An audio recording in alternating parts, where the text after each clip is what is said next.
फौज की 2 सेक्टर राष्ट्रीय राइफल्स की 19 आरआर के इश्तराक से लारकीपुरा अनंतनाग में नौजवानों के लिए करियर काउंसलिंग प्रोग्राम का एहतमाम हुआ। मुख्तलिफ इलाकों से आए नौजवानों ने शिरकत की। एक वॉलीबॉल मैच का एहतमाम भी हुआ। नौजवानों को फौज में भर्ती के साथ दीगर शोबों में रोजगार के मौके के सिलसिले में जरूरी मशवरे दिए गए। ये है कि हम ड्रग्स से दूर रहते हैं और बाकी चीज़ जो कल हम क्या करेंगे इसके बारे में भी हम ज़्यादा सोच सकते हैं। बहुत ही शुक्रगुजार है 19 आरआर के कि जिन्होंने ये प्रोग्राम रखा है। जिन बच्चों के अंदर टैलेंट है वो यहाँ पे अपना टैलेंट दिखा सकते हैं कि हाँ हम ये कर सकते हैं, हम वॉलीबॉल के फील्ड में जाना चाहते थे। और भी यह कैरियर काउंसलिंग भी रखा गया था यहाँ पे, तो हम बहुत ही शुक्रगुजार है 19 आरआर के। फौज ने गुरजयाल कुपवाड़ा में बाबा अब्दुल्ला गाजी के मज़ार की तज़यीन व आराइश की। फौज ने चश्मे के ऊपर एक स्टील शेड बनाने का तामीराती काम किया। ये काम कुपवाड़ा ट्रेजर्स की जानिब से लोगों के जरिए राइज मुस्तनद और नस्ली सूफी सकाफत को खराज तहसीन पेश करने, कश्मीरियत को महफूज रखने और कश्मीर में इस्लामी तसव्वुफ के इजहार में सहूलत फराहम करने की एक कोशिश थी। गुरेज सेक्टर के बख्तूर ब्लॉक में फौज ने एलओसी पर वाक़ आखिरी गांव ताराबल में एक मेडिकल कैंप मुनक़िद किया। कैंप में लोगों की एक बड़ी तादाद ने शिरकत की। फौज ने लोगों का इलाज मुआवजा करने के अलावा उनमें मुफ्त दवाएं भी तकसीम की। लोगों ने इस दूर दराज गांव में मेडिकल कैंप मुनक़िद करने पर फौज का शुक्रिया अदा किया। गुरेज के कुंजलवन इलाके में फौज ने कैंसर बीमारी के हवाले से एक जानकारी प्रोग्राम मुनक़िद किया। वर्ल्ड कैंसर डे की मुनासिबत से मुनक़िद किए गए इस प्रोग्राम में स्कूली बच्चों को कैंसर के हवाले से जानकारी फराहम की गई। बच्चों ने तमाम तरह नशीली अद्वियात से दूर रहने का अहद लिया।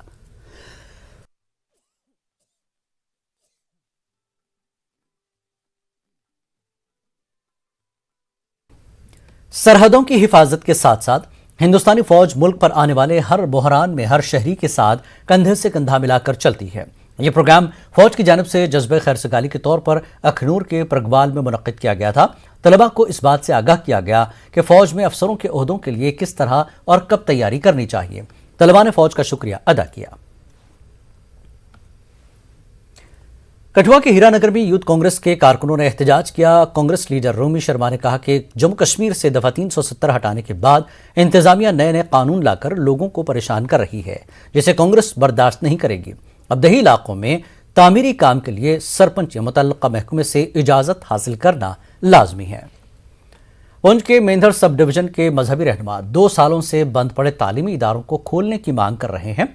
उलमा ने एलजी से अपील की कि तालीमी इदारों को जल्द से जल्द खोला जाए। मौलाना मोहम्मद सुल्तान नक्शबंदी का कहना है कि जब मुल्क के एयरपोर्ट, रेलवे स्टेशन और दीगर मकामात खुले हुए हैं तो तालीमी इदारे क्यों बंद हैं। कठुआ के सरहदी गांव हरिपुर के धीरज शर्मा स्ट्रॉबेरी की खेती कर रहे हैं। बदलते मौसम के दौरान रिवायती फसलों से कम मुनाफा होने पर धीरज ने स्ट्रॉबेरी की फसल लगाई और इससे उन्हें काफी मुनाफा हो रहा है। साथ ही कई अफराद को रोजगार मिल रहा है। धीरज कुमार के मुताबिक स्ट्रॉबेरी की काफी मांग है और मुल्क की बड़ी कंपनियां इनसे राब्ता कर रही हैं। गांव के सरपंच का कहना है कि धीरज कुमार नौजवानों के लिए अच्छी नज़ीर पेश कर रहे हैं। नौजवानों को भी नई नई तकनीक का इस्तेमाल करते हुए अपनी आमदनी में इजाफा करना चाहिए। उन्होंने हमारी स्टेट में कभी देखी नहीं है और उनको स्ट्रॉबेरीज के देखने आते हैं वो कैसे लगती है। काफ़ी अच्छा हमको मुनाफा हुआ था, तो इस बार हमने अपना एरिया भी बढ़ाया है और वैरायटीज़ भी ज़्यादा एडवांस में लेके आए हैं। अच्छी वैरायटीज़ हमने प्लांट की। लगभग 2 एकड़ में लगी हुई है। यहाँ पे 2 एकड़ से थोड़ी ज़्यादा ही है और हमारे पास यहाँ पे एम्प्लॉयज़ भी हैं, लोकल एम्प्लॉयमेंट जनरेशन भी है। लास्ट टाइम भी हमने लगभग 10 लोगों को रोज़गार दिया था। अभी भी हमारे पास अभी स्टार्ट हुआ है तो अभी भी 4-5 लोग हमारे पास काम कर रहे हैं। तो हम ये कोशिश करेंगे कि हमारे लोकल लोगों को ही इसमें एक थोड़ा सा रोज़गार मिल जाए। सरकार ने जो है वो स्टार्टअप का चलाया हुआ है पूरे हिंदुस्तान में, और स्टार्टअप का जो सबसे बड़ी एग्जांपल है वो कहता है मेरी पंचायत से ही शुरू हुई है। जिस तरह का जो स्टार्टअप है, जैसे रिलायंस जैसे हिंदुस्तान की जो सबसे बड़ी कंपनी है उनके साथ टाई अप और लोकल टाई अप चल रहे हैं। और आज की डेट में भी इनके 4-5 बंदे जो इनके फील्ड में काम कर रहे हैं। शोपियां के गढ़पुरा गांव में बिजली की किल्लत से 5000 से ज्यादा आबादी को मुश्किलात का सामना करना पड़ रहा है। ये गांव जिला हेडक्वार्टर से महज 4 किलोमीटर दूर है। बिजली सप्लाई न रहने से लोगों, खासकर तलबा को पढ़ाई में मुश्किल पेश आ रही है। मकामी लोगों के मुताबिक वो पाबंदी से बिजली फीस अदा कर रहे हैं, लेकिन फिर भी मुनासिब बिजली सप्लाई नहीं की जा रही है। ट्रांसफार्मर जब खराब होता है हम अपने पैसे जमा करते हैं, 100, 200, 300 रुपये हर किसी परिवार से लेते हैं और उसको लेते हैं उधर लाते हैं ठीक करके। फिर यहाँ से ये बहुत दूर है ये ट्रांसफार्मर रखना, उसको यहाँ हमने कई बार कहा है उनको ये सड़क पर लाओ, वो बिल नहीं लाते हैं। अब बहुत मुश्किलात है, बहुत मुश्किलात है। तार वार लगाना है, अगर तार टूट जाती है फिर हम लाते हैं अपने पैसे से। नहीं कोई ट्रांसफार्मर हमारा ठीक है, तो आप सर लाइव देख सकते हैं। हम बहुत सारी मुश्किलातों का सामना करते हैं, हमारे पास कोई लाइट ही नहीं होती है।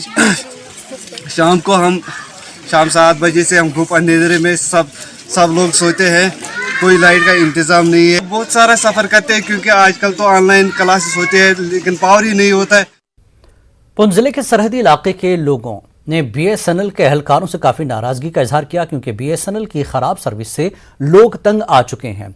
यह वजह है कि लोग अब प्राइवेट नेटवर्क को तरजीह दे रहे हैं, अपने मोबाइल नंबर को दीगर नेटवर्क में पोर्ट करवा रहे हैं।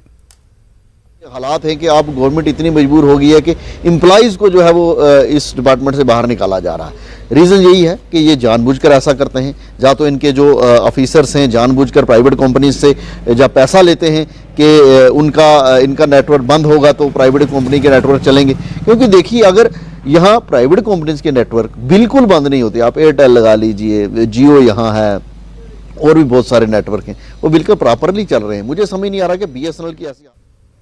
पुंछ के मेंढर में सईदन मोहल्ले के लोगों ने पक्की सड़क तामीर करने का मुतालबा करते हुए एहतजाज किया। लोगों का कहना है कि पक्की सड़क न होने से उन्हें मुश्किलात का सामना करना पड़ रहा है।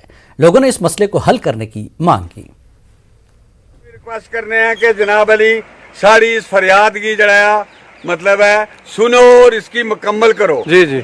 और एक हफ्ते तक मतलब है ये भी आने DC साहब की के जनाब एक हफ्ते तक इंतजार कर सा। जी जी। DC साहब मौके रचन दा ये साड़ी पोजीशन देखन, नहीं तो एक हफ्ते तो बाद अस मेन रोड ने ऊपर मतलब धरना रख सा। जितनी देर साड़ी कोई मतलब फरियाद ना सुने अस ना उठने के। एडमिशन की ये साड़ी रोड जड़ी जल्दी से जल्दी बननी चाहिए क्योंकि 20 साल 1980 तो किन्हीं दिन तक तो अंदाजा लो कोई रोड नहीं है, पैसा रखने और पैसा कट।